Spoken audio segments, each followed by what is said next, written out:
Johnny Ken Show, John Cobelt and Ken Champeau. It's KFI AM 640.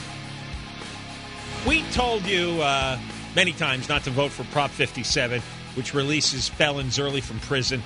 Jerry Brown lied and told everyone that, don't worry, no violent felons would be released. That's false. An appellate court ruled that, for example, Gregory Gadlin, who was serving 35 years to life in prison, he'd already been convicted of rape, already been a convicted child molester.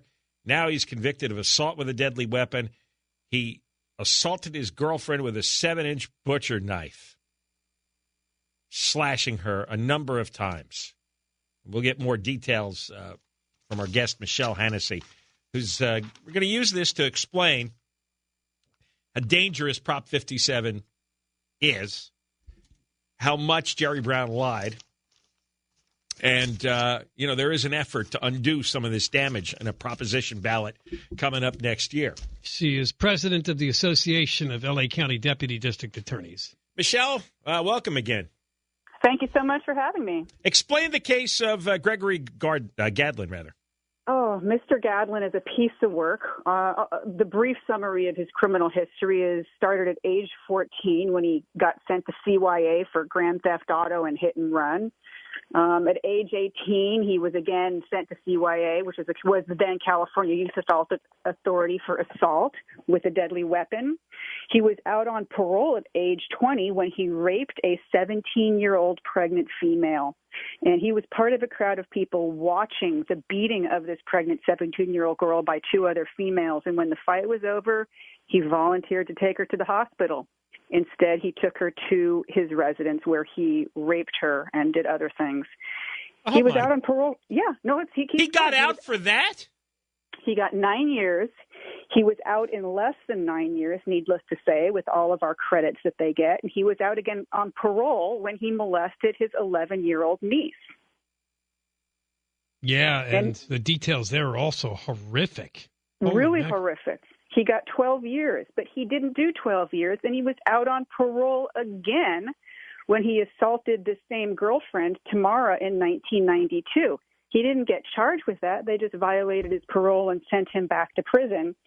So he was back out again in 1994 and again on parole when he committed the assault that he was convicted of in the case that went up on appeal with the 7-inch butcher knife. Slashing her several times across the face, the back, and the stomach. And when she tried to shield herself from the attack, he slashed 3 of her fingers to the tendon. Yeah, and she had scars and disability even years later when she was testifying in court. And then Mr. Gadlin fled to Texas and Georgia where he committed more crimes and finally ended up committing another crime in Florida where he was imprisoned and was finally returned from Florida to California to stand trial for his crimes against his girlfriend. And under Prop 57, he has a chance at release. Yes, he must be considered for early release as a nonviolent offender. And as you write here, thanks to the obvious flaws in the way Prop 57 was written, assault with a deadly weapon, that's the attack on the girlfriend, is considered nonviolent? How could that be? Because they didn't say when they wrote Prop 57 what crimes qualified as nonviolent. So it defaulted, as we said it would, to anything not on a very specific existing list of violent crimes, a list that was written for a completely different purpose. And assaulting someone with a knife is not on that list. Well, I know we've gone through this before. And she's got permanent damage to her hand. And she's got permanent scars on her face and back. There's a little legal glitch there.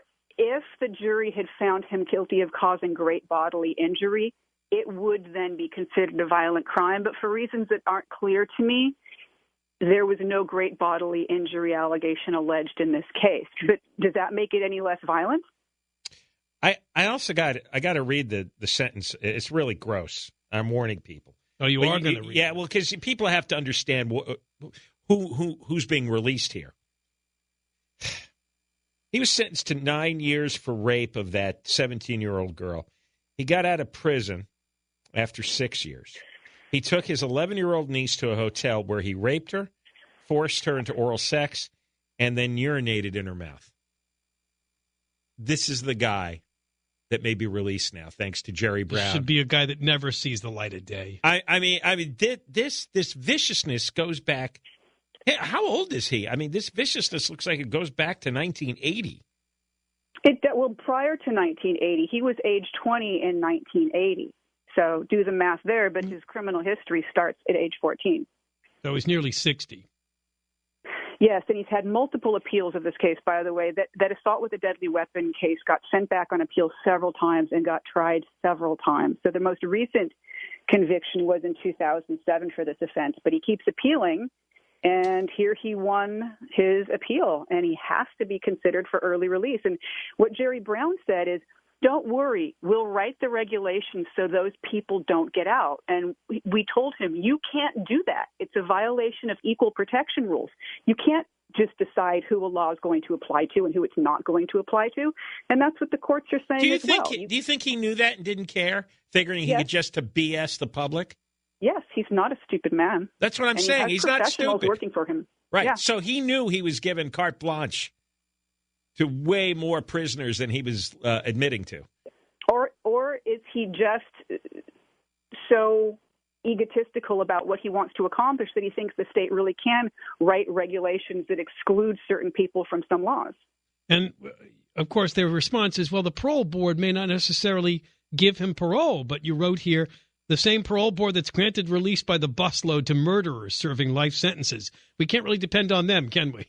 Well, they just voted to release Leslie Van Houten again. Oh, yeah, the Manson woman. Yeah, I know. If you're releasing Manson followers, anything goes. Manson followers who were originally sentenced to death. Yeah, I know. So clearly, there's no one who's committed a crime hideous enough for the parole board to keep in prison. The latest figures from 2016 show this parole board has recommended the release of 1,590 inmates who are serving a life sentence, and only 20% of those related decisions were subsequently blocked by the governor. This is not good. Well, and that was the last governor. We have a new governor now, and no one knows what he's going to do. Remind people about the proposition that's going to be coming up next year. Yeah, the proposition is it's the Reducing Crime and Keeping California Safe initiative. And one of the key things it does is it defines these crimes as violent for purposes of early release, to block the early release of these individuals. Because Prop 57 was so clearly flawed, the governor was given an opportunity to fix it, and he didn't want to. So now it's time for the citizens to make that fix. Well, we obviously will be on board with that next year. We get closer to the vote. But, boy, you get an advertising campaign going, Michelle, you've got to use this guy. There'll probably be more by then. Oh, he's the poster boy. Oh, he should be, because this is an unbelievable, disgusting story. And again, Gregory Gadlin, a convicted rapist and child molester who has a history of nasty, violent crimes, is eligible under Prop 57 for parole in a court ruling.